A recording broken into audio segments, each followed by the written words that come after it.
Buenas tardes, Invisibles, en Radio Fides a nivel nacional y en Fides Televisión en el área metropolitana. El Invisible tiene el privilegio esta tarde, noche, va a ser una entrevista hasta las 20 horas, hasta las 8 de la noche, en tiempo nominal 2 horas. Juan del Granado Cosío, candidato presidencial por el Movimiento Sin Miedo, un movimiento que él inventó y fundó. Juan, gracias por llegar, buena tarde. Gracias, Eduardo, gracias, Invisible. Un gusto, amigos y amigas, estar con ustedes. ¿Cuántos años en la política? Este agosto, hace una semana, he cumplido 44. 44. ¿Por qué político y no abogado, consultor, profesional? ¿Por qué político? Las dos cosas, Invisible. Te decía hace una semana, era un sábado, no sé si era 20 o 21 de agosto, y aviones de la Fuerza Aérea ametrallaban mi universidad. Yo era estudiante del primer año de Derecho aquí en La Paz, y me pareció un hecho que no podía darse en nuestro país. Y ahí empezó el compromiso. Por eso te digo la fecha, fue un acto de barbarie que me marcó profundamente. Del coronel Hugo Banzer. Cuando el golpe de Estado del año 71 aquí en La Paz. Juan, sus momentos en esos 44 años, sus momentos más estelares en la política y los más duros. Recordando así, usted tiene un cerebro privilegiado, su memoria que trabaje. Los más estelares, cuándo, cómo, por qué, y los más difíciles, los más duros, y los que incluso puede usted resumir con la palabra fracaso, que no nos gusta a los seres humanos, pero no nos gusta, pero es parte de la vida. Pero la cargamos con una facilidad enorme. Era un 23 de abril del año de 1993. Eran las 7:30 de la noche, Invisible. No le pido que ya, porque me va a humillar más, no me dé los minutos, pero me da el día, la hora. Debían ser cerca de las 7:30 de la noche. Terminaba de leerse la sentencia a Luis García Mesa, a Luis Arce Gómez, en el salón de debates de la Corte Suprema de Justicia. No sé si calificarlo como de estelar, pero fue un momento que sentí de manera física, que estaba llegando después de un largo camino a la meta. Mira, estaba mi padre conmigo, estaba Marcela, mi esposa, y estaba Cristina Quiroga. Estaban muchos otros, por supuesto, pero esas son las 3 personas que abracé con un enorme cariño, con una enorme tranquilidad, porque con ellas compartí esa dura batalla, 9 años. Ese fue un momento importantísimo, un momento, mira, no de alegría, no de satisfacción, sino de una enorme paz que no la sentía regularmente. O sea, mira, los hombres y las mujeres no sentimos regularmente esa paz plena interior. Fue lo que sentí esa noche a las 7:30 de la noche. Claro, después los momentos estelares de mi vida han sido 4. El nacimiento de mis 4 hijos. Yo he estado en el parto de ellos. A los 2 menores por lo menos los he recibido en mis manos, porque mis 2 mayores no me permitieron ingresar en el primer momento del parto, sino cuando nacieron los niños.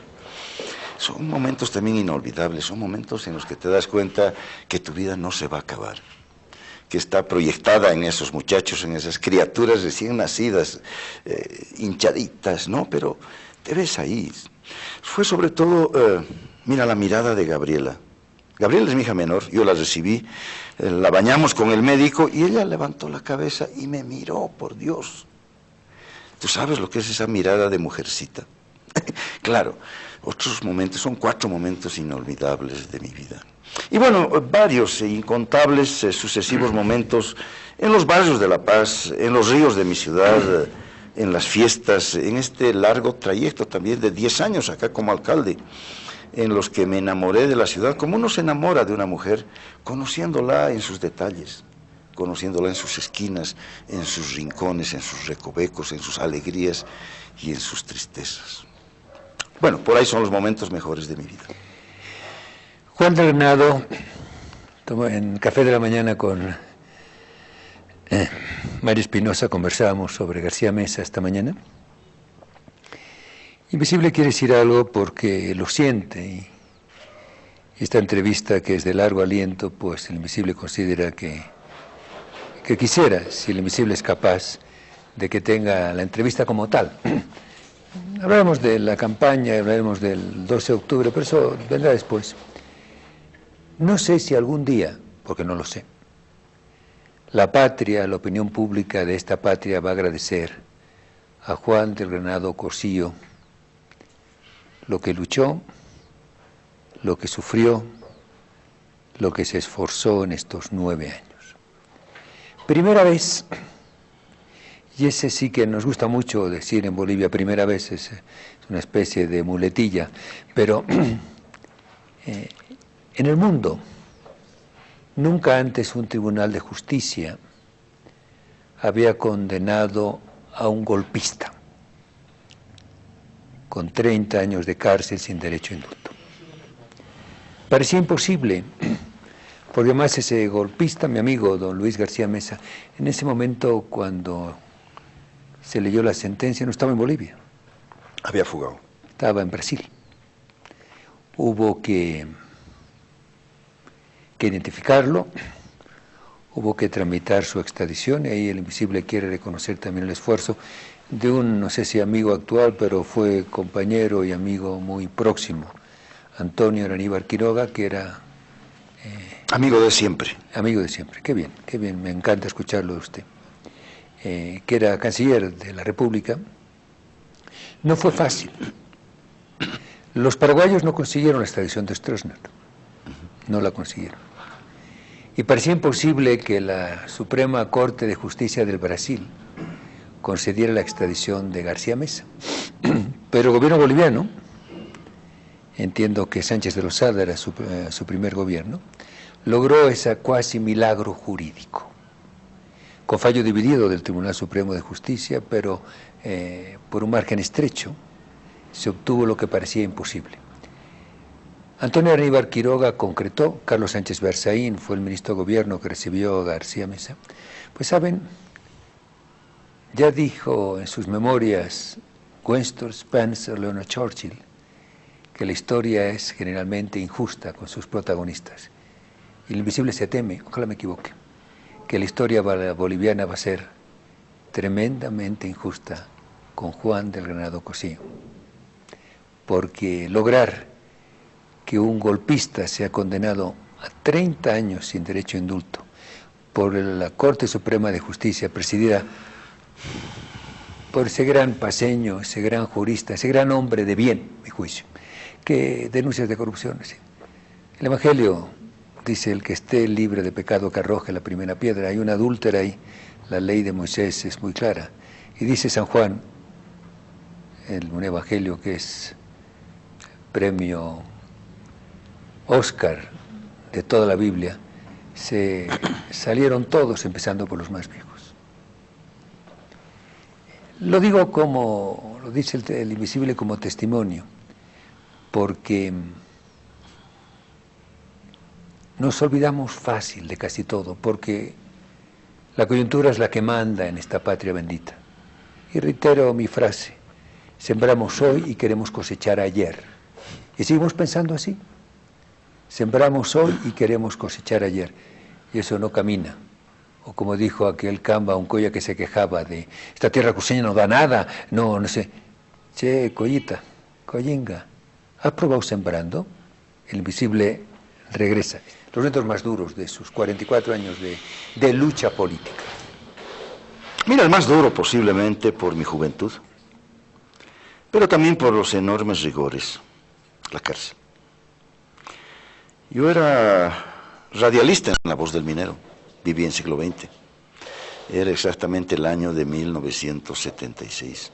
Me apresaron el 27 de junio. Me acuerdo mucho porque acabábamos de panfletear después de la noche de San Juan. Claro. Estábamos en la resistencia. Banzer había ocupado los campamentos mineros. Yo era radialista. No me buscaban como activista que era del MIR. Yo era de los fundadores del viejo MIR, de los grupos de activistas de universitarios. No me buscaban por eso, me buscaban porque yo en la radio todos los días les daba como tambor a los dictadores. Era un francotirador radial. No puedo presumir de periodista ni de comunicador. Bueno, expresaba lo que pensaba. Bueno, me tomaron preso. Mira, los 2, 3 primeros días ahí ni me tomaron en cuenta salvo un par de palizas. Pero luego mandaron el fax o el telegrama o lo que fuera a La Paz. No había fax todavía, entiendo. No sabía ser el telegrama, no sé si. Y de La Paz les respondieron que yo era el contacto entre la Dirección Nacional del MIR y los centros mineros. Y entonces a la vagoneta y a La Paz.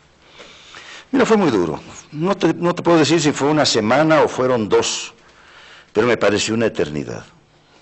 Todos los días, después de las comidas, era sometido a brutales interrogatorios. Vejámenes físicos, por supuesto golpes. Y mira, ahí me acordé de mis clases de criminología donde me enseñaron sobre los reflejos condicionados, de Pavlov, ¿no? Claro, empezaban al tercer día, al cuarto día, empezaba la bandejita de los cubiertos llegando a mi roperito, que era una celdita, ¿no? Y yo empezaba a temblar. O sea, ya sabía que después venía la brutalidad, venían los vejámenes. Te comenté en otro momento, creo que en el desayuno con Beatriz, que al cabo de esas 2 semanas, de esos 8 días, se me acabó la fortaleza ideológica de ese muchacho de 23 años, que era marxista-leninista.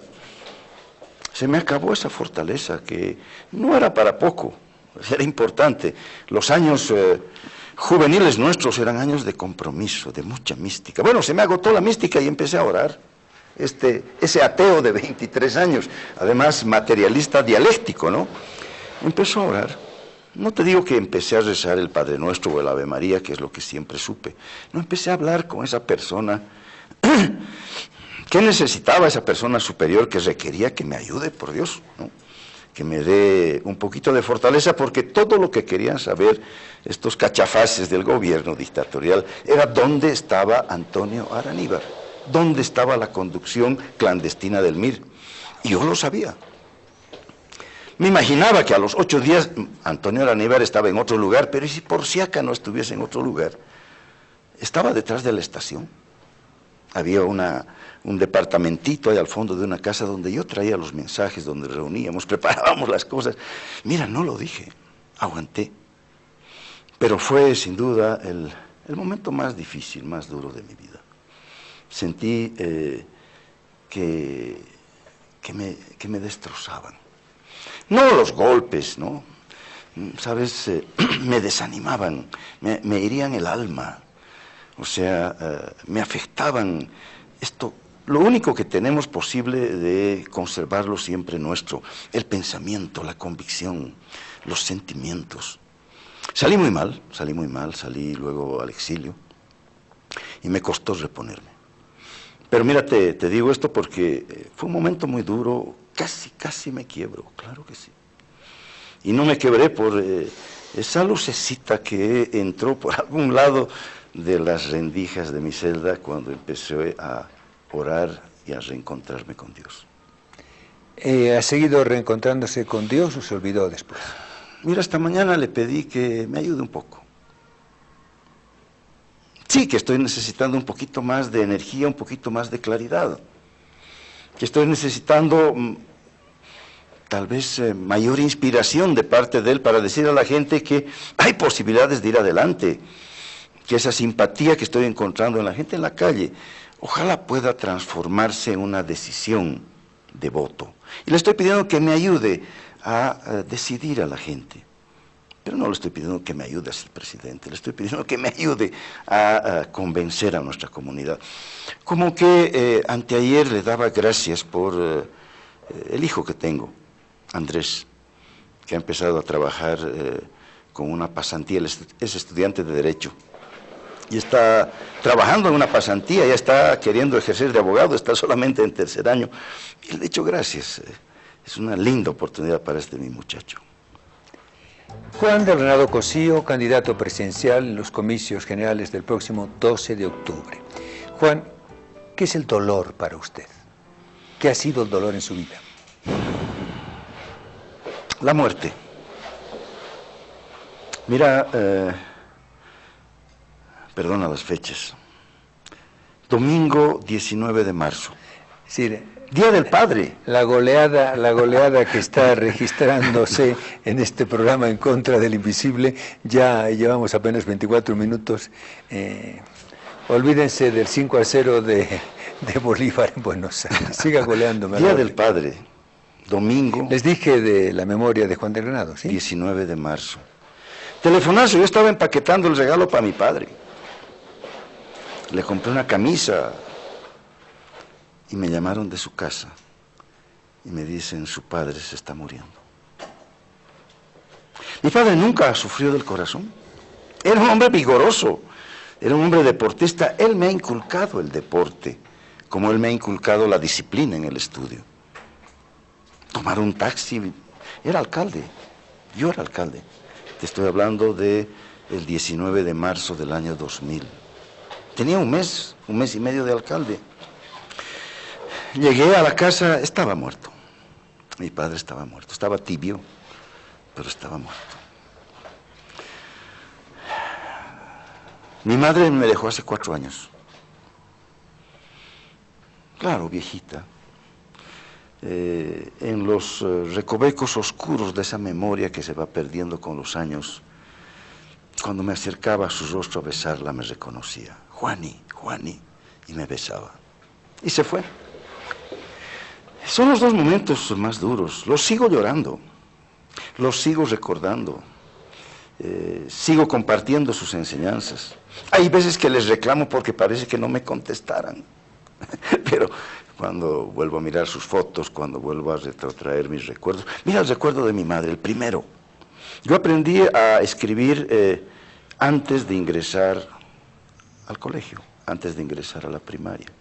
Mi madre era maestra y recuerdo, el primer recuerdo de mi vida es el recuerdo de la mano tibia, tierna de mi madre sobre la mía, adecuándola, entrenándola al garabato, a las primeras letras.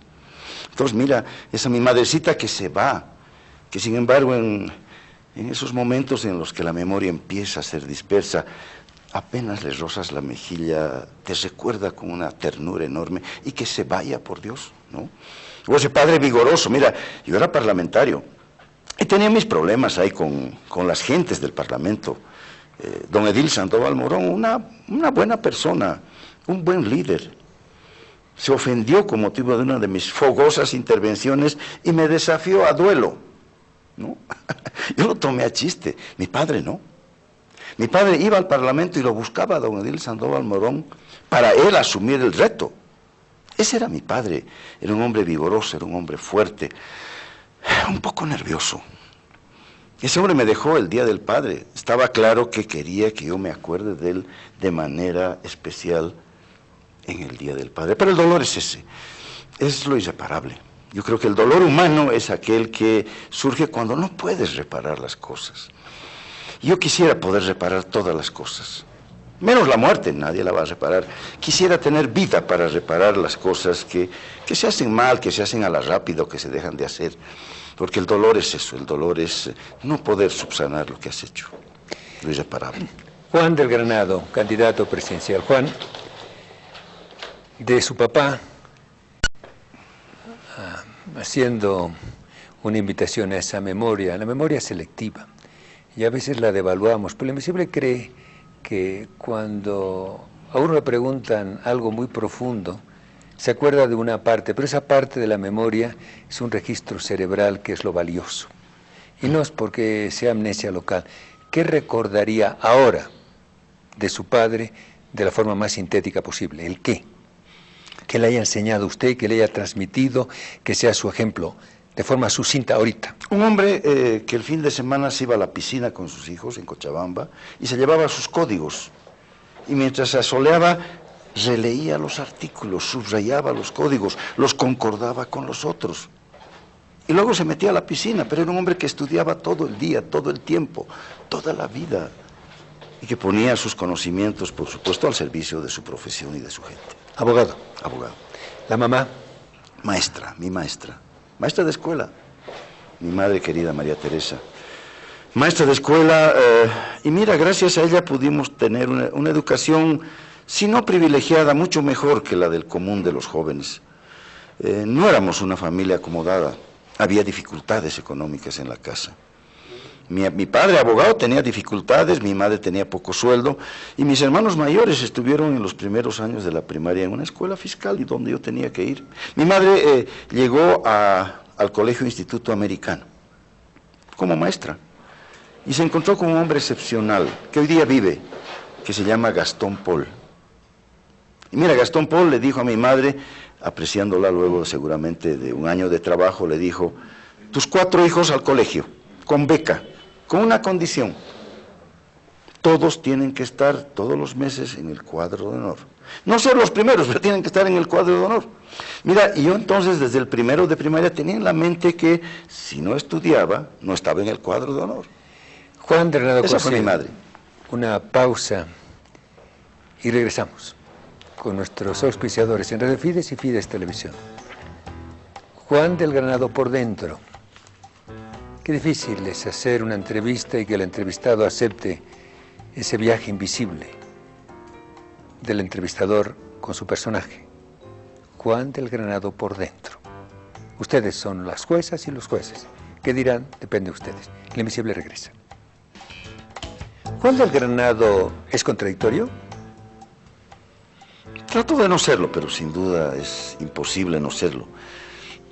A ver, sí, soy una persona que cree que no debe poner contra la pared a otra. Y sin embargo lo hago. Y luego me doy cuenta de que eso está ocurriendo y un poquito me retracto.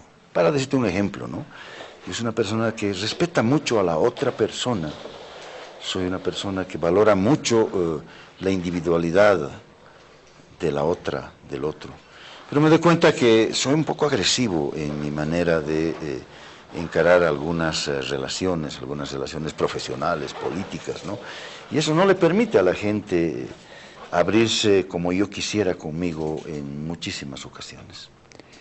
Fundador del MIR, MIR Masas, MBL y Movimiento Sin Miedo. ¿Por qué esa búsqueda, esas contradicciones, esas luces y esas sombras? Mira, más bien es una línea continua.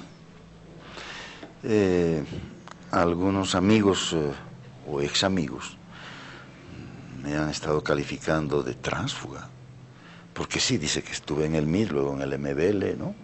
No, mira, fue una línea continua. Yo fui fundador de los primeros núcleos universitarios del MIR y de los núcleos mineros proletarios de ese movimiento vanguardista en la lucha democrática. Llegamos al gobierno con la UDP y mira, el poder nos fracturó. Está claro que el MIR era una construcción democrática, muy vigorosa, antidictatorial, pero no tenía una propuesta sólida de país.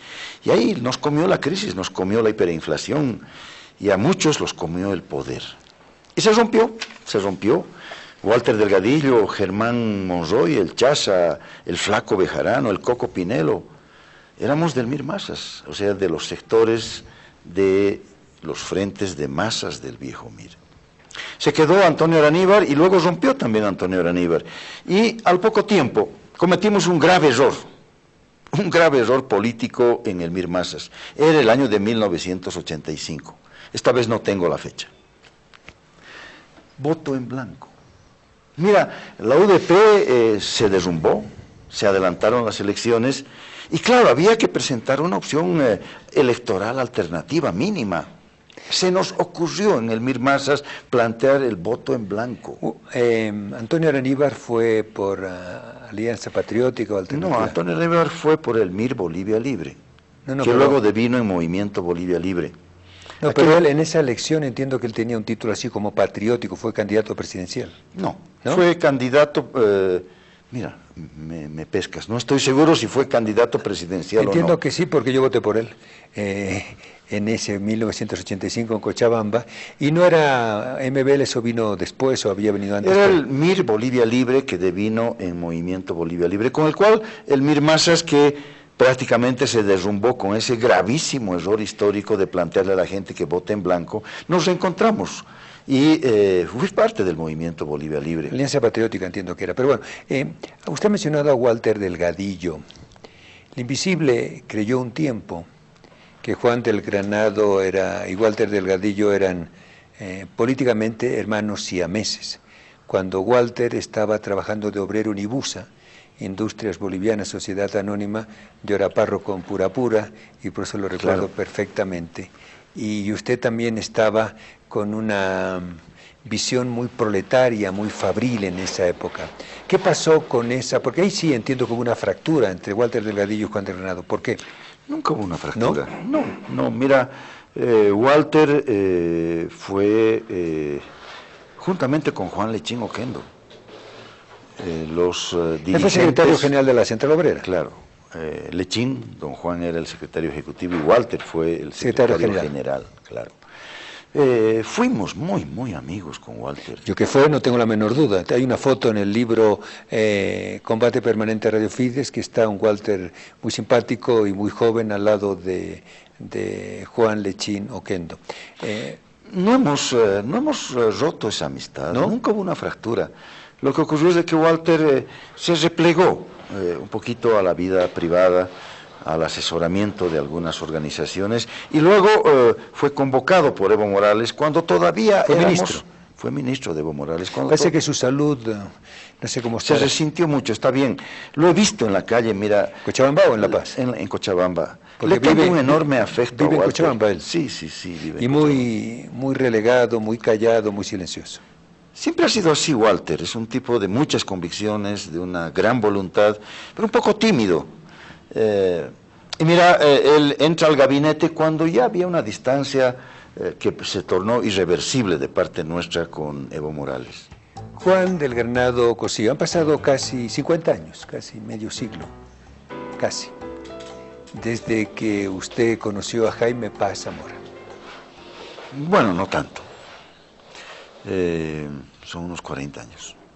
Ok, 40 años. Después de 40 años, ¿qué nos puede decir como resumen? Porque Jaime Paz prácticamente ya está retirado de la política, juicio al invisible, aunque los políticos mientras vivan nunca se retiran, pero ¿qué podría decirnos como resumen de sus 40 años, por decirlo? Mira, cuidado, cualquier rato aparece Jaime Paz de nuevo en la política.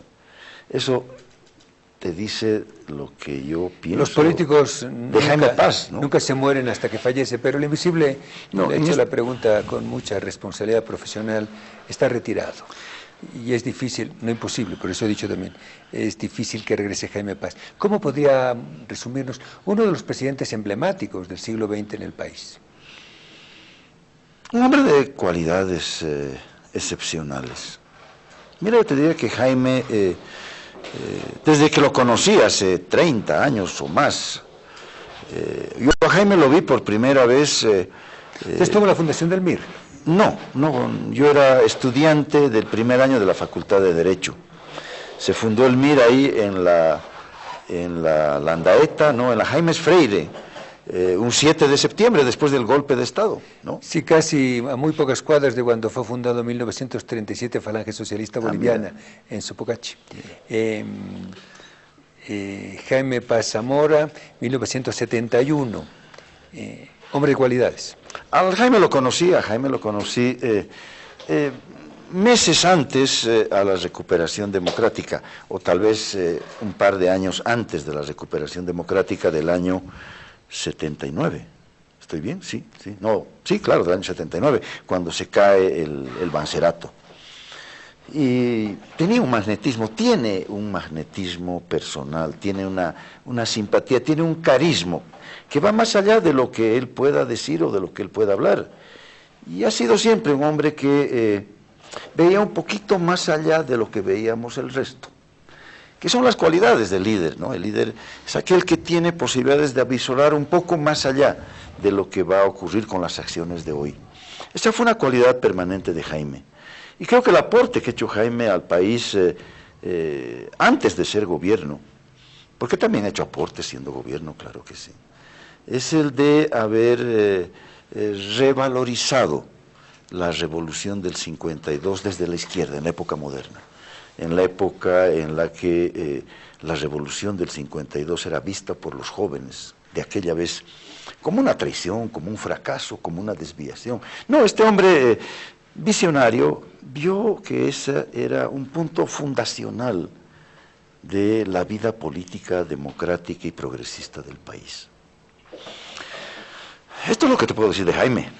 No corresponde hablar de una persona que no va a hacer política ya. Los errores, las fallas, la historia las ha registrado y también deben ser una enseñanza para todos, no solamente para él. Óscar Franco es uno de los políticos más políticos de la historia boliviana del siglo XX. Y el Invisible interpreta que el dedo de la embajada, de Carlos Sánchez, del MNR, de quien sea, no voy a entrar en arqueologías políticas, pues lo eligió como víctima propiciatoria por los famosos narcovínculos. Estuvo 4 años en la cárcel, al Invisible tocó visitarlo pocas veces, pero estuvo visitándolo. Su criterio de Óscar Franco. Me correspondió esa investigación y fui absolutamente riguroso.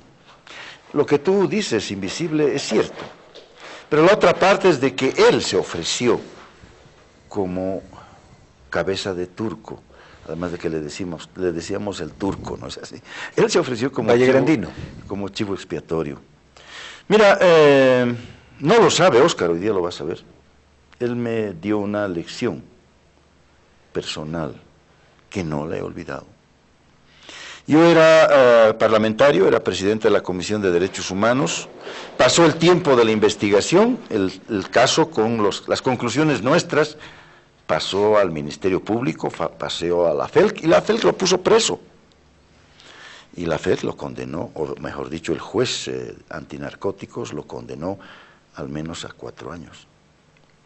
Yo visitaba una vez al mes cada uno de los recintos carcelarios de Bolivia, como presidente de la Comisión de Derechos Humanos. Aquella vez todavía no había el defensor del pueblo, es más, yo redacté la ley del defensor del pueblo con otros parlamentarios. Y entonces, a mí me correspondió llegar, no me di cuenta, tampoco iba a retroceder a el pabellón donde estaba Óscar. Chocorito. Aquí en San Pedro, ¿no? Aquí en San Pedro. Chocorito. Mira, salió Óscar y me recibió como si estuviera recibiendo a un amigo en la puerta de su casa. La verdad es que me quedé un poquito frío. O sea, me quedé pensando que las fortalezas humanas no solamente están en unos, están en los otros. Y mira, hoy día Óscar es amigo mío, no ha dejado de serlo. Ese día que me recibió en la puerta de su pequeña celda, como si me recibiera en el porche de su vivienda, ¿no? En la entrada de su vivienda, fue una lección que me dio, me imagino, calculada por él, que calculaba y que sigue calculando todo.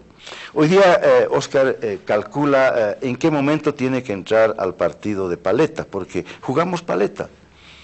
Calcula porque está viendo que está por ganar su equipo, entonces él entra para llevarse también las flores, ¿no? Me imagino que esa vez Óscar calculó lo que iba a hacer conmigo, porque él sabía que venía.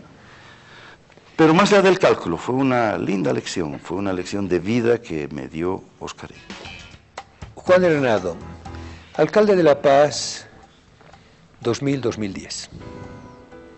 Invisible cree, y no solo Invisible, sino yo creo que muchas y muchos paseños coincidirían, que hay un antes y un después en el manejo municipal de La Paz. Con Juan del Granado no solo comienza el siglo XXI, sino comienza una gestión diferente. Política, tecnocrática, esforzada, dura, tajante, pero marcando senda. De esa década, la primera década del siglo XXI, ¿qué recuerda, Juan, usted como alcalde? Los ríos, las botas de agua, la gota fría, las obras, el pacto con el movimiento del socialismo, el alcalde que tenía que ser clonado. Le he puesto unos naipes sobre la mesa. ¿Qué recuerda usted? Una semana después de haber asumido la gestión, Yo había instruido que se compre de emergencia una cantidad, lo que permitía la ley, de litros de gasolina, 59.990 pesos bolivianos, que era lo que permitía la ley comprar de emergencia, o sea, como no había un litro, no había una gota de gasolina en las movilidades, y estábamos en enero, en febrero, había que atender las emergencias. Mira, pasó una semana, pasaron dos, y había una persona que pedía insistentemente hablar con el alcalde, y me di cuenta que este alcalde flamante no la estaba atendiendo. Lo hice pasar a esa persona. Era un caballero, un poquito más bajo que yo. No se llegó a sentar, sacó de su saco un chequecito y me dijo: esto es para usted, alcalde, de la compra de la gasolina. El cheque era por 5.990 bolivianos, el 10% exacto, ni un centavo más y ni un centavo menos. Mira, le dije de manera muy dura: mire, no lo pego porque puede usted ser de la edad de mi padre, y no lo meto preso porque es la primera vez conmigo. El hombre retrocedió un poco, parece que me puse, como usted decía, muy agresivo, y me di cuenta que era una cultura, o una anticultura de la corrupción, la que se había instalado en La Paz. Había tenido razón cuando en la campaña les dije: hay que relocalizar a Ali Baba y a sus 40 amigos. Esto es lo que dije en la campaña. Mira, esta era así empecé. Empecé con una autoridad o un conjunto de autoridades que recibían el 10% mínimo, y que por tanto, claro, le dejaban a la ciudad apenas el 20% de sus recursos para algunas obritas chapuceras. He aprendido en la alcaldía a lo que es gobernar. Es la enseñanza que nunca voy a terminar de agradecerle a mi ciudad. He aprendido a escuchar. Tú sabes lo que es estar en audiencias ciudadanas, claro, promovidas por mí, desde las 7 de la noche hasta las 2 de la mañana, hasta el último que quiere usar la palabra. Te estoy hablando de los dirigentes vecinales, de las juntas escolares, durante 3 meses al año, sabiendo que la mitad de lo que te dicen no es tan cierto, pero es suficiente que la otra mitad sea cierto, invisible, para que tomes nota de que las cosas no están bien. He aprendido de sus ríos. Mira, me hablabas del dolor, y claro, el dolor más profundo fue la muerte de mis padres. Pero el dolor lo he sentido. Un momento muy duro para mí fue cuando, en el año 2008, mira, yo volvía, era un sábado, yo volvía de haber raqueteado, y vi como una enorme nube negra venía desde la zona sur. No pasó una hora y se desató una tormenta. A las 8 de la noche yo estaba en la calle, en el puente de Irpavi, en el puente de ingreso a Irpavi, donde venían las ondas punzantes de 10, 15 metros, tal vez 20. Y cuando yo salía, necesariamente tenía que salir todo el personal. No era habitual que el alcalde salga a los ríos, no era habitual que el alcalde dirija las obras de emergencia. O sea, dirigir en el sentido, a ver, atiéndanme esto, claro. Mira, ahí estaba conmigo el ingeniero Camacho. Era mi director de gestión de riesgos. Vino una onda punzante que no la vimos porque estábamos dirigiendo el tráfico. Estábamos evitando que o los peatones o los vehículos ingresen o salgan por el puente, porque cada 2 minutos venía esa onda punzante. Claro, nos descuidamos tratando de que la gente no ingrese y se nos vino encima. Yo salté, di 2 pasos y salté hacia la izquierda. El ingeniero Camacho saltó, pero al otro lado, y lo agarró la ola y lo mató. Mire, yo me sentí culpable. Si no era el alcalde Conana, que tenía que estar en el lugar de los hechos para ver que las cosas se hagan bien, probablemente ese ingeniero no hubiera estado en ese lugar. Y esto fue lo que sentí en la mirada de su familia al día siguiente en el velorio. Juan de Renato Cosío por dentro. La vida, la muerte. El invisible, sus auspiciadores en Radio Fides y Fides Televisión. Las experiencias del alcalde paceño del Granado. Pues usted sabe muy bien que don Armando Escobar Uría, ese yungueño espectacular, pues tenía varios días a la semana, a las 6 de la mañana, en el hall del municipio, iban las juntas de vecinos y tenía una especie de asamblea popular. Estoy hablando de la segunda mitad de la década de los 70s. Y eran a veces hora y media, 2 horas. Y él escuchaba. Ahí nació ¿cómo se llamaba esa institución de la alcaldía? Acción Comunal.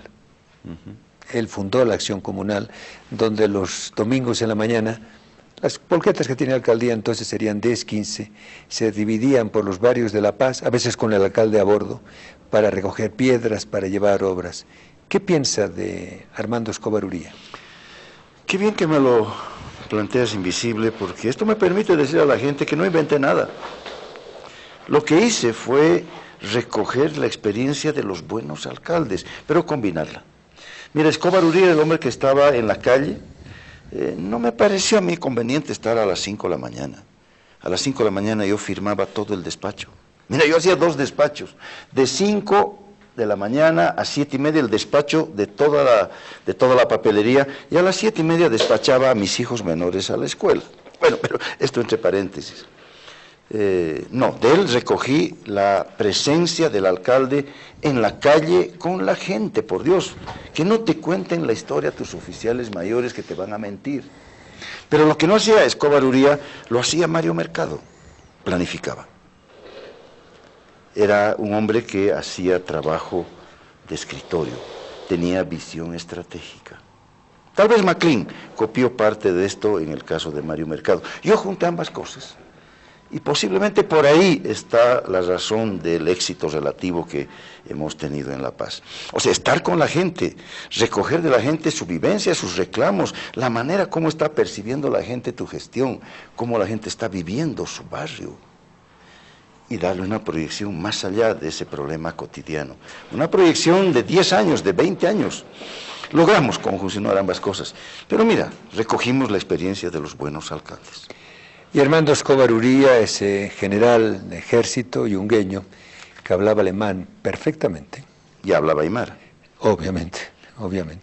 Pero él fue el que trajo, por la KFB, trajo la asistencia alemana para fundar Zamapa. O sea, yo creo que en el siglo XX, el alcalde del Granado, una vez se lo dije en una romería de Padre Espinal con su esposa, que usted en ese sentido ha tenido mala suerte. Porque le dije, si hubiera usted sido alcalde 10 años antes, sin duda hubiera sido el mejor alcalde de La Paz del siglo XX. Pero qué mala suerte, está comenzando su gestión municipal de 10 años, solo al principio del siglo XXI, 2000, 2010. Julio Mantilla, usted nos ha contado una tragedia que presenció por ir siempre primero, pero yo me acuerdo una vez, en el mismo lugar que usted ha recordado, eran las 6:10 de la mañana, de inspección, porque sabía que ese río, el río Irpavi, estaba alborotado, y ahí me encontré a Julio Mantilla y pocos obreros más, porque eran muy pocos, 6:10 de la mañana, un día cualquiera. Yo no tengo la cabeza ni el privilegio de cerebro que usted tiene, con botas de agua, con una lampa, transpirando, y le dije al alcalde, solo vengo a decirle gracias, y me retiré. Personajes contemporáneos, ¿qué opina usted de Samuel Doria? Tengo una buena opinión. Me parece un hombre empeñoso, un hombre que tiene una convicción democrática, aunque no coincida con su visión de país y con lo que él plantea. Tuto Quiroga. Fue un buen presidente. Mira, cuando la gota fría, él era presidente. Él estaba volando. ¿19 de febrero de qué año? 19 de febrero del año 2002. No, yo solo sabía el día, pero no sabía el año. Aquí, con la biblioteca que tengo al frente no hay ningún problema. Él estaba volando. ¿Cuántos muertos fueron? ¿74? 74 muertos, 14 desaparecidos. 74 muertos, 14 desaparecidos. Él estaba volando. No sé si venía de Santa Cruz, creo que sí. Aterrizó y me llamó. le conté por teléfono. Yo estaba en ese momento, mira, en el nudo Vita, donde un estacionamiento se hundió, o sea, fue tapado, los vehículos, posiblemente varias personas, como que de ahí sacamos dos cadáveres. Dos cadáveres. Mira, sacamos después de 5 días 4 cadáveres de la calle Honda. Bueno, este hombre, este presidente que llegó a La Paz, tocó tierra y me llamó, me puso en 48 horas $4 millones en las cuentas de la alcaldía. No hay que agradecerle, era su obligación, pero ¿quién cumple su obligación? Por Dios, ¿qué presidente tenemos de esa naturaleza? Al año siguiente hubo una inundación parecida, de menor dimensión, estábamos más preparados. Estaba Gonzalo Sánchez de Lozada, nunca me puso plata. Entonces, yo tengo esa visión, ese recuerdo de lo bueno de un hombre que cumplió con su palabra, cumplió con su juramento de ley, o sea, se preocupó de gobernar bien. La próxima pregunta ya la adelantó el alcalde Juan del Granado, Gonzalo Sánchez de Lozada, pero eso viene después. Cachata, pisimanta pisi, porque la escuchaban vino. Juan del Granado, candidato presidencial. Su opinión de Gonzalo Sánchez de Lozada, Juan. Mira, lo conocí a Gonzalo Sánchez de Lozada cuando el movimiento Bolivia Libre hizo un acuerdo postelectoral en su primera gestión. Tenía ciertas ideas que lo situaban un poquito más allá de la coyuntura, esta visión de liderazgo. La verdad es que no teníamos nosotros una visión alternativa a la capitalización. No estábamos de acuerdo con ella, pero mira, estaban en quiebra las empresas del Estado. Y creo que ahí lo vi como una persona que estaba efectivamente preocupada por los problemas del país. ¿No era un vendepatrias? Mira, aquella vez no lo veía así. O sea, me pareció un hombre consistente, con una visión que no la compartía, pero no había otra, parecía no haber otra. Pero en el segundo periodo ya no, era ya la decadencia. Duró muy poco el segundo periodo. Bueno, fue ya la decadencia. No, pero duró muy poco más de un año, ¿sí? Mira, nos convocó a una reunión de alcaldes y me agarró y me dijo, ¿qué piensas? ¿Qué debo hacer? Y le dijo, asamblea constituyente. Tú sigues tan loco como siempre, me dijo. Pero él subió el 6 de agosto del 12 y se fue en octubre del 13. Duró poco más de un año. El 2002, ¿no? Perdón, 2002-2003. Sí, ya fue otra, era una expresión decadente ya de un liderazgo que en su momento tuvo cosas interesantes. No podemos decir que todo estuvo mal. Imagínate las 20 TCF, los 20 trillones de toneladas, de pies cúbicos, ¿no? Tiene que ver pues nomás con la atracción de inversiones. Se metieron aquí cualquier cantidad de empresas, invirtieron y encontraron 20 trillones de pies cúbicos de gas. Otra cosa que después eso no se administró adecuadamente en su propio gobierno, porque él tenía condiciones de hacerlo. No tengo una opinión definitivamente mala ni definitivamente buena, ¿no? Lo he conocido en dos momentos distintos. Evo Morales. Es más complicada esa pregunta. Pero mira, es un hombre que ha desaprovechado en estos 9 años una larga acumulación. No solamente de él, él es un dirigente que viene de la base, que vino con mucha fuerza, con mucha energía, con mucha consecuencia.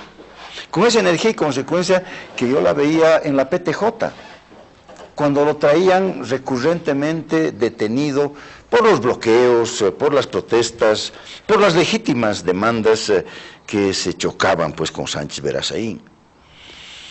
Mira, ese hombre tenía además, era la expresión de una larga acumulación, la acumulación sí antineoliberal, pero también la acumulación que venía de la lucha antidictatorial, que vino con sueños de transformación, o la acumulación que se hizo desde el 52.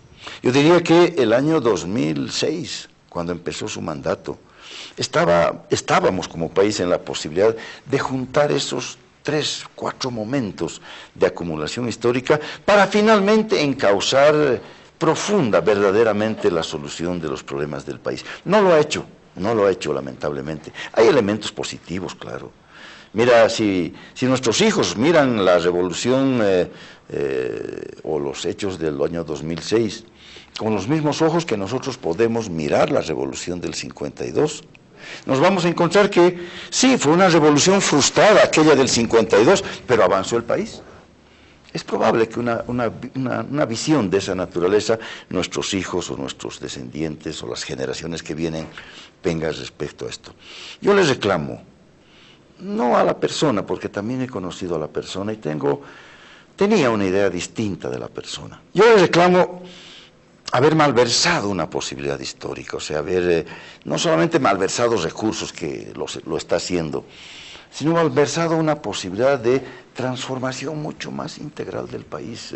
Hoy día siento que no estamos con rumbo. Cuando nos ofrece otro satélite, por Dios, ¿qué le ha pasado a Evo Morales? Cuando no tenemos hospital de segundo nivel en Pando. Mira, y el hospital de segundo nivel de Pando cuesta solamente $30 millones. Podía ser 10 hospitales de segundo nivel en el país. Con esos $302 millones del satélite, disque ciego por los técnicos, porque no saca fotografías, se hacían 302 centros de salud en todos los confines del área rural, a los que por lo menos étnicamente responde Evo Morales. ¿Qué rato se extravió? No lo sé. Pero es un hombre que perdió una oportunidad y lamentablemente fue una oportunidad del país. Ojalá podamos retomarla hacia adelante con otros liderazgos. Juan del Granado Cosío, candidato presidencial. El visible intentando ese difícil objetivo en toda entrevista, sobre todo una entrevista larga como la de esta noche de miércoles. Juan del Granado por dentro. Después de esta pausa con nuestros auspiciadores en Radio Fides y Fides Televisión, hablaremos de la política. ¿Por qué la política está tan desprestigiada en el mundo? ¿Por qué? Juan nos va a responder. ¿Nos aguardan, por favor? Juan del Granado Cosío, candidato presidencial. Juan, usted lo tocó, pero me gustaría que nos lo explicara unos minutos más, porfa. 1952, la Revolución Nacional, 9 de abril, 22 de enero 2016, el gobierno del cambio. Semejanzas, luces y sombras, a su juicio. Yo nací el año 1953, o sea, nací al año siguiente de la Revolución. Y claro, mi vivencia entonces es una vivencia que viene de la vivencia de otros, escrita, difundida, leída, pero que también ha sido, como te decía hace un momento, en el viejo, mire, revalorizada, como un lugar, como un caos histórico donde reencontrarse, la famosa tesis de el entronque histórico. Mira, yo creo que fue un momento de una larga acumulación, claro, atizada por la tragedia del Chaco. El Chaco dejó al descubierto esas enormes falencias de un país que no podía llegar al frente de batalla, que lo asesinaban en el frente de batalla porque no tenían balas. Mientras había un pequeñísimo grupo de gamonales que en el mejor de los casos ponían a sus sobrinos en la cocina de los campamentos de guerra, nunca en el frente de batalla. O teníamos unos militares que le hacían el único cerco victorioso al presidente constitucional. Bueno, se atizó ahí, pero era una larga acumulación de un país que no había podido. Villamontes. El cerco. Mira, el Corralito. Entonces, mira... Claro, fue una larga acumulación de un país que se había hecho país y no había resuelto los problemas del país. Y se dio por la vía armada, se dio por la vía que la vía violenta a romper un dique que no había de otra manera de hacerlo. Si un año antes, 2 años antes hubo elecciones, las ganó el MNR, no les dieron el poder, el mamertazo. Bueno, ¿qué estaba detrás del 52? La esperanza de tener tierras y dejar de ser pongos. La esperanza de tener riqueza para los bolivianos y dejar de ser mitayos. Mira cómo se resumía la vida, la esperanza del país, y eso expresó el 52. Y eso duró 12 años. Y tanto duró, tanto se metió en el cuerpo y en el alma de los bolivianos, que hoy día todavía el MNR habla de algunos votitos que tiene por uno y otro lugar. Mira, ayer estuve en el Alto, y un par de viejitos me saludaron con mucho cariño, pero me hicieron la vez de la victoria. 2 movimentistas, de repente luchadores de abril del 52, de repente. Algo parecido es lo que acumulamos desde la recuperación democrática. Mira, los jóvenes de aquella vez yo tenía 25, 26 años, estábamos seguros que la recuperación democrática, el derrocamiento de los dictadores, nos iba a permitir elegir a los mejores gobernantes y que ellos, elegidos por nosotros, iban pues a mejorar el país, iban a atender el país. Mira, a los 2 años, a los 3 años, después que el doctor Siles acorta su mandato, se apropia de la democracia lo que nosotros hemos denominado la partidocracia. Y tú me decías, antes de cerrar hace un momento la pausa, ¿qué es la política? Debió ser siempre un compromiso, no debe ser nunca un oficio. O sea, la política es la manera como se administran los dineros, las esperanzas, los destinos de la gente. Y entonces, eso que les entregamos a los gobiernos del MNR, del ADN, del MIR, fue malversado también. Y entonces quedó como parte de una acumulación.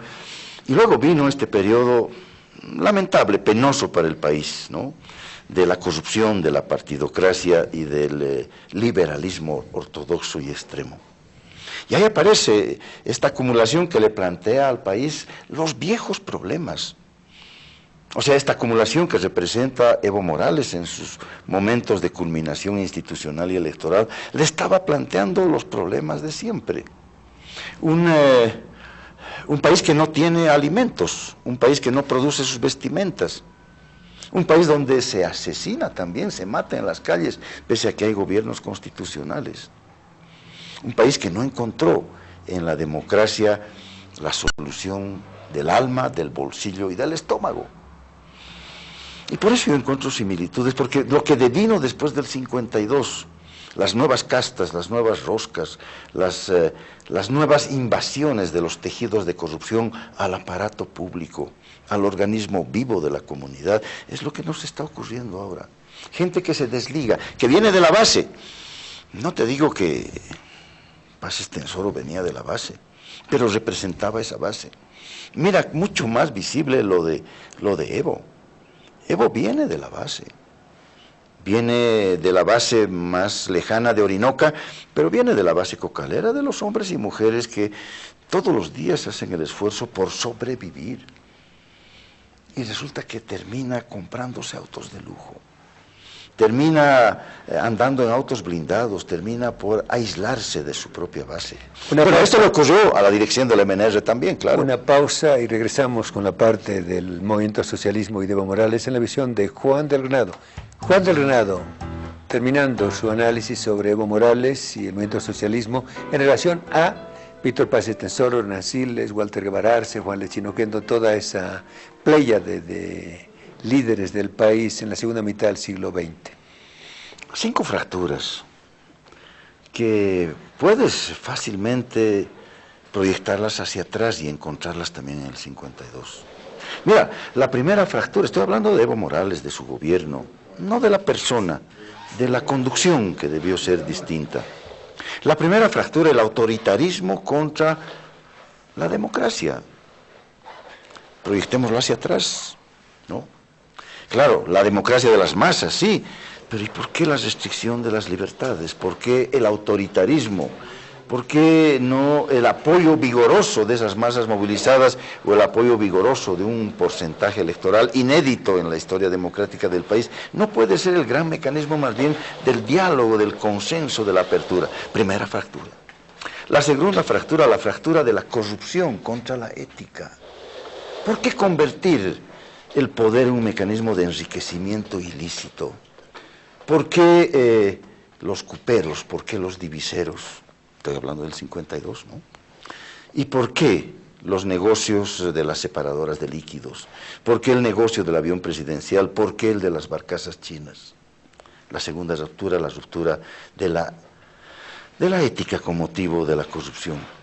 Tercera fractura que tal vez sea más difícil aplicar hacia el 52, el despilfarro frente a las necesidades de la gente. No, el 52 nació con enormes debilidades económicas, se habían caído los precios de los minerales. Al poco tiempo, Hernán Siles Suazo tuvo que dictar un plan de estabilización en diciembre del año de 1956. Este gobierno invisible ha sumado 148.000 millones de dólares, incluyendo el presupuesto de este año que está en ejecución. Nunca en la historia del país se ha tenido tanto dinero.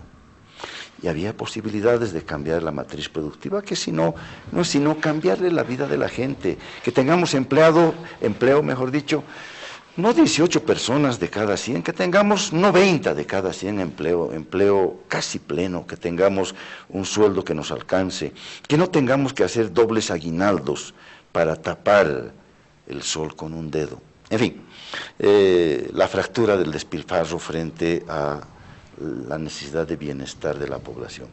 La cuarta fractura es la fractura de la manipulación, del sometimiento de la institucionalidad democrática. Mira, estuvo vigente el 52 una constitución, nunca se la cumplió. El Parlamento era muy parecido al de hoy día, levantamanos que respondían al timbrazo de Palacio de Gobierno. Los jueces, nunca tuvimos justicia y tampoco tuvimos después del 52.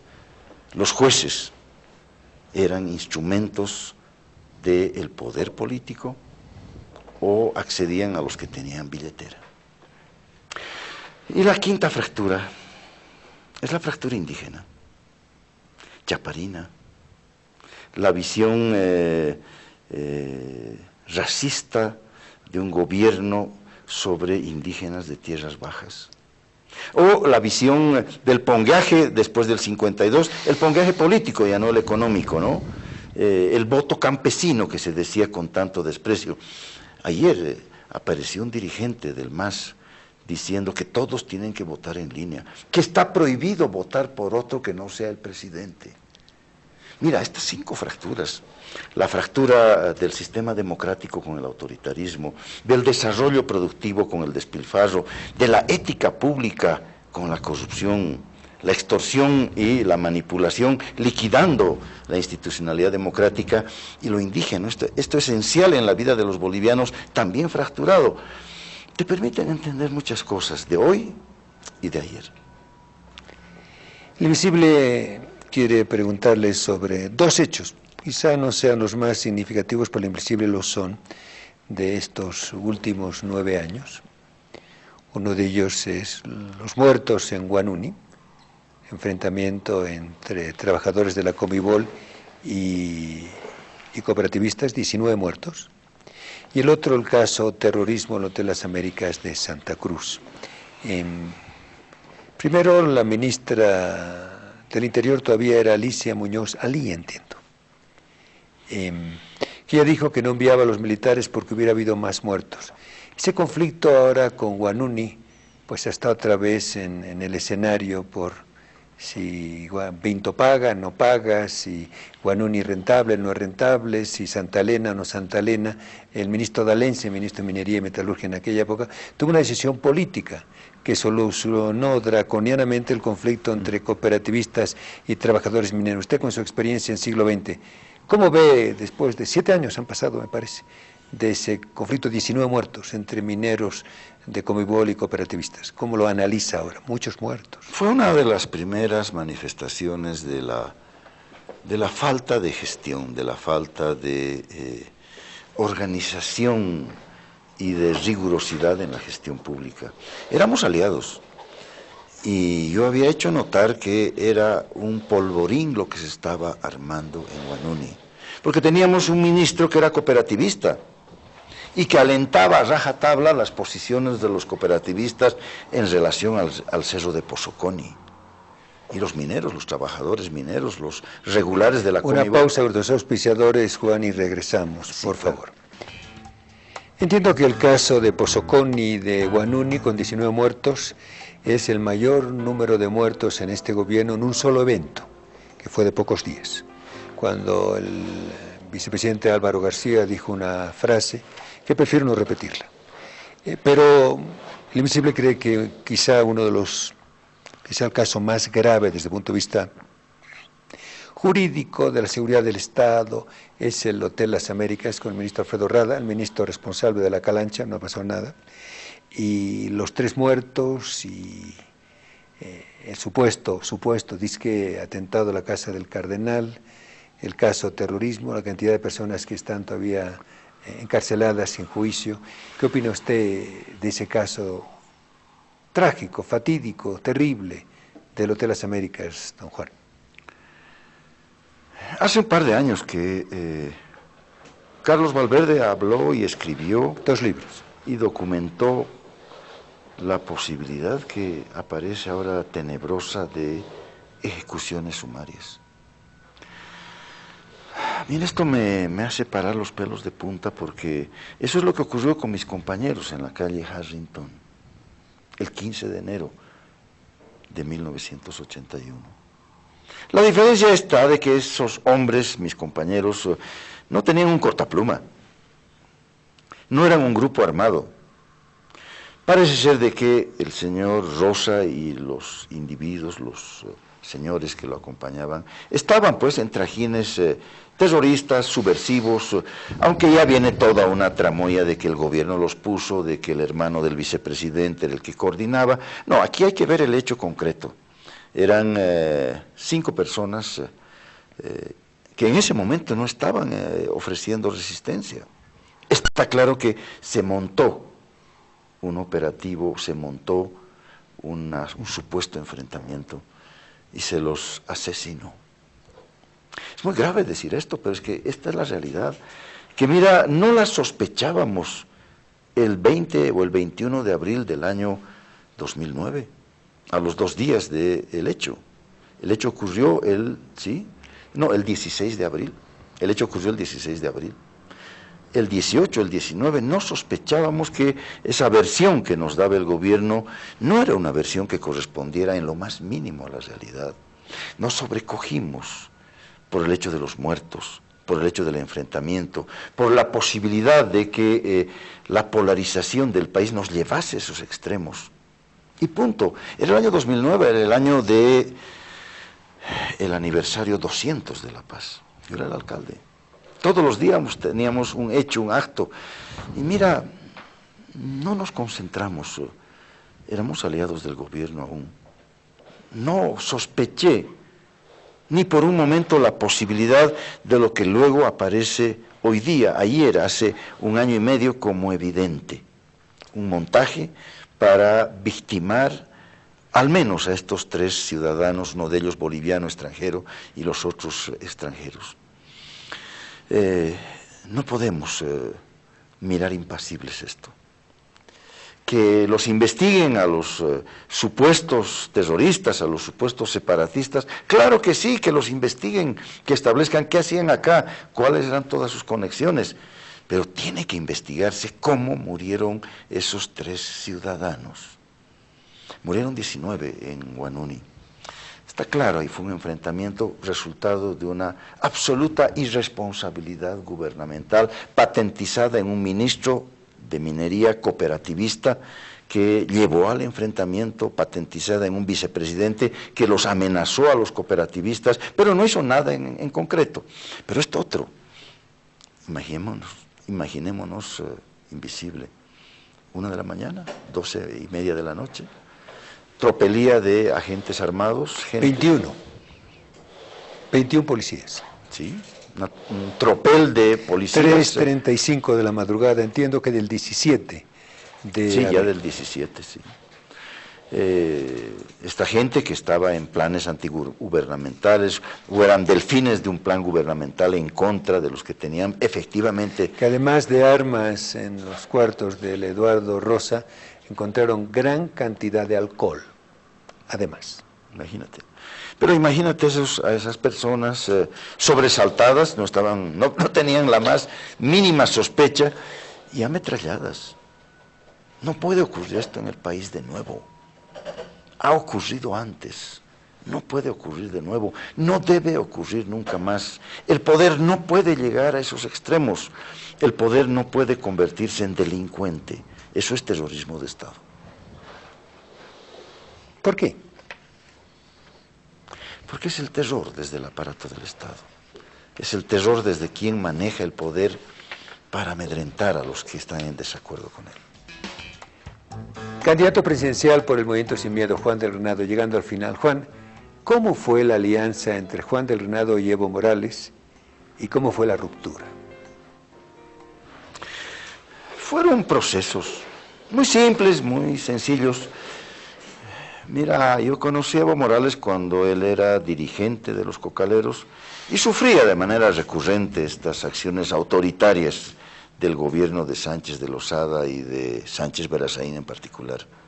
Ahí se estableció una relación y una amistad. Todavía Evo Morales tuvo la hidalguía de reconocer que me debe aún 2 frazadas. Tú sabes que... ¿No se las ha devuelto? No me las ha devuelto y él reconoce eso. Tampoco se las estoy pidiendo que y ahora es que no es que le falte plata que me las devuelva, ¿no? Mira, Esther Morales llegaba 11, 12 de la noche de Oruro a mi departamentito, sí, la hermana de Evo Morales me tocaba la puerta en el edificio médico y me decía, doctor, otra vuelta lo han traído al Evo. Y entonces Marcela, frazada a la PTJ, que ya ves llamaba PTJ en la Landaeta. Ya lo encontraba al hombre, ¿no? Algunas veces, una vez muy abrumado. ¿Sabes qué me preguntó? Me dijo, he hablado con Sánchez Verazaín y me dice que mañana la DEA me está llevando a Estados Unidos en un avión. Estaba abrumado. Yo le dije, falso, mentira, no es así. Mañana voy a hacer el escándalo respectivo y vas a salir en libertad. Como que se le limpió el rostro, como que se le iluminó la mirada. Mira, es una amistad que se suscitó en esas circunstancias, humanas, concretas. Y luego vino ya la alianza política que nos la imploró Alvarito García Linera, y perdona que utilice el diminutivo, porque resulta que ahora Alvarito nos dice que somos de la ultraderecha, que somos vendepatrias. Bueno, hace 9 años éramos la mejor expresión de la izquierda. Estábamos haciendo un esfuerzo unitario con los alcaldes, ¿recuerdas? Invisible. Nos dijo, por favor, no, te tienen que apoyar esto, ustedes son la expresión de la izquierda urbana, etc. Y bueno, hicimos la alianza, porque creímos, debo serte sincero, no necesitó rogarnos mucho don Álvaro García. Estábamos... Le ha subido ya de Alvarito a Álvaro, sí. la ha hecho, en un minuto ha crecido el niño Alvarito al hombre Álvaro. Para ponerlo en el lugar que le corresponde, es el vicepresidente del país, ¿no? No tenía que hacer mucho esfuerzo. Nosotros estábamos decididos a apoyar lo que te decía.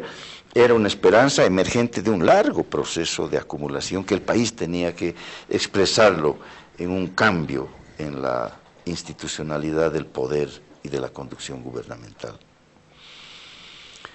Fue el año 2008 donde surgieron las primeras distancias. Le dije, Evo, no te vamos a apoyar en la reelección indefinida, es en vano. Porque teníamos 10 asambleístas constituyentes, y Evo tenía la idea de que tenía que haber reelección indefinida como en Venezuela, y le dijimos, no hay caso. Y él me dijo, ¿tú no te vas a postular por 3ª vez a la alcaldía? Claro que no, por supuesto que no. Imagínate, Evo, yo 15 años de alcalde. Y surgieron este tipo de distancias, de diferencias, que se hicieron mayores el año 2009, cuando las evidencias de una mala gestión en lo cotidiano eran muy claras, con motivo de yacimientos, con motivo de lo que le pasó a Santos Ramírez. En fin, yo te diría que la última conversación, sí, fue el mes de octubre del año 2009. Yo le reclamé a Evo Morales su excesiva preocupación por la campaña, y le dije, prepárate, prepara un equipo verdadero de gestión para el próximo gobierno, vamos a ganar la elección. No cometamos los graves errores que se han cometido en esta gestión con motivo del desorden, de la corruptela, de la improvisación. Y ahí rompimos. Se molestó muchísimo. ¿Tú sabes qué le dijo a Álvaro? Eran las 6:30, 7 de la mañana en Palacio. Le dijo, Álvaro, parece que estamos durmiendo con el enemigo. Y yo le dije, no estás hablando con un enemigo, estás hablando con un aliado que te va a decir las cosas que están mal. Si quieres las escuchas, si no, no las escuches. Nunca más volví a hablar con él. ¿Nunca más? Nunca más, hasta el día de hoy. Son las 7 de la noche con 58 minutos. De acuerdo a los antecedentes de Juan del Renado, Él llegó antes de la hora, el invisible llegó exactamente a la hora 18:00. Han pasado 58 minutos nominales de programa. Y el invisible quiere agradecerle a su ilustre invitado de esta corta entrevista de 2 horas, Juan del Granado Cosío. El hombre que logró que en América Latina y en el mundo una Corte Suprema de Justicia condenara por primera vez en la historia a un golpista. Y le quiero agradecer a Juan porque ha tenido la generosidad de conversar durante este periodo con el invisible. No hemos hablado de la campaña, no hemos hablado de programas, hemos hablado del hombre. Y el invisible se siente muy agradecido a Juan y a Fides Televisión y a Radio Fides en todo el país por haberle permitido por lo menos intentar desnudar a ese hombre que no es fácil desnudarlo, hoy se ha dejado, porque es duro, es muy fornido por dentro. Juan, un minuto para su despedida. Muchas gracias, buenas noches. Agradecerte a ti, invisible, agradecerte que me hayas permitido hablar con el alma, desnudar el espíritu y en ningún caso resfriarme. He sentido calor, he sentido que es posible hablar a la gente como la gente piensa, como la gente siente. Gracias más bien, Eduardo Invisible, por haberme hecho sentir gente esta noche. Como ustedes son gente que tiene la gentileza de oírnos en la radio en todo el país y vernos en Fides Televisión. Visibles, buenas noches. Hasta mañana. El hombre invisible fue presentado por